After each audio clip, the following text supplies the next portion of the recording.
waxaanu halkan u joognaa kulan tacsiyeed oo ah soo laabasho degdeg ah oo dalka soo laabtay abwaan cabdiraxmaan abees kadib markii habeen hore si kadis ah oo askari boolis ahi walaalkii u dilay waxaanu halkan tacsi uga diraynaa dhammaan qoyska reer ibraahin aadan ummadda xigtada guud ahaanba mustafa wuxuu ahaa shakhsi aad iyo aad u wanaagsan mararka qaarkood baad shaaniyo malaa qofkaasi inuu dhinto maahayn inuu qof kale dhinto ayay ahayd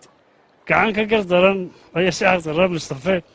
u dishay wanaag baynu rajaynaa jannaynu rajaynaa ilaahayna waxaynu dee uga baryaynaa inuu samigii imaga siiyo